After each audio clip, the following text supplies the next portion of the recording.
ಪುರಾತನದ ಶಕ್ತಿ, ಭವಿಷ್ಯದ ದೃಷ್ಟಿ.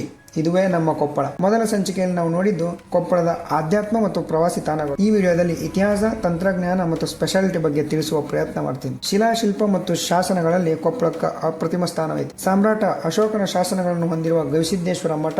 ಶಿಲಾಶಿಲ್ಪ ಮತ್ತು ಶಾಸನಗಳಲ್ಲಿ ಕೊಪ್ಪಳಕ್ಕೆ ಅಪ್ರತಿಮ ಸ್ಥಾನವೈತಿ. ಸಾಮ್ರಾಟ ಅಶೋಕನ ಶಾಸನಗಳನ್ನು ಹೊಂದಿರುವ ಗವಿಸಿದ್ದಪ್ಪನ ಮಠ ಹಾಗೂ ಪಾಲ್ಕಿ ಗುಡ್ಡ, ಅಂದ್ರೆ ಇವತ್ತಿನ ಪಾಲ್ಕಿ ಗುಡ್ಡ ಇಲ್ಲಿನ ಪ್ರಮುಖ ಆಕರ್ಷಣೆ. ಹಿರೇಬೆನಕಲ್ನ ಶಿಲಾ ಸಮಾಧಿಗಳು ಪ್ರಾಚೀನ ಮಾನವ ಇತಿಹಾಸದ ಜೀವಂತ ಸಾಕ್ಷಿಗಳು. ಸ್ವತಂತ್ರ ಹೋರಾಟದ ನೆಲ ಯಾವುದೆಂದು ಹೇಳ್ಕೊಂಡ್ರ ಕುಕ್ನೂರಿನ ವಿದ್ಯಾನಂದ ಗುರುಕುಲ ಭಾರತದ ಸ್ವತಂತ್ರ ಹೋರಾಟಕ್ಕೆ ತರಬೇತಿ ನೀಡಿದ 4 ರಾಷ್ಟ್ರೀಯ ಶಾಲೆಗಳಲ್ಲೊಂದು. ಬ್ರಿಟಿಷರನ್ನು ಎದುರಿಸಿದ ಶಸ್ತ್ರಸಜ್ಜಿತ ಹೋರಾಟದಲ್ಲಿ ಕೊಪ್ಪಳ ದಂಗೆಯ ನಾಯಕ ಶ್ರೀ ವೀರಪ್ಪನವರ ಹೆಸರು ಇಂದಿಗೂ ಹೆಮ್ಮೆಯಿಂದ ಉಚ್ಚರಿಸಲಾಗುತ್ತದೆ. ಇನ್ನು ತಂತ್ರಜ್ಞಾನದ ವಿಷಯಕ್ಕೆ ಬಂದ್ರೆ ಕೊಪ್ಪಳ ಏನು ಹಿಂದಿಲ್ಲ.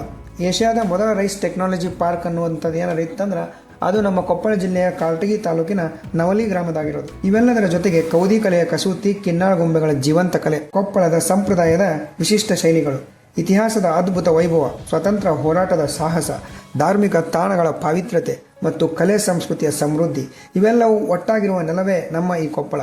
ಇದಕ್ಕಾಗಿಯೇ ಇದು ಕರ್ನಾಟಕದ ಹೆಮ್ಮೆಯ ಜೈನರ ಕಾಶಿ. ನಿಮಗೆ ಈ ಕೊಪ್ಪಳದ ಪಯಣ ಇಷ್ಟ ಆಯ್ತಾ? ಹಾಗಿದ್ರೆ ಲೈಕ್ ಮಾಡಿ, ಶೇರ್ ಮಾಡಿ ಮತ್ತು ಚಾನಲ್ಗೆ ಸಬ್ಸ್ಕ್ರೈಬ್ ಮಾಡೋದನ್ನ ಮರಿಬೇಡಿ.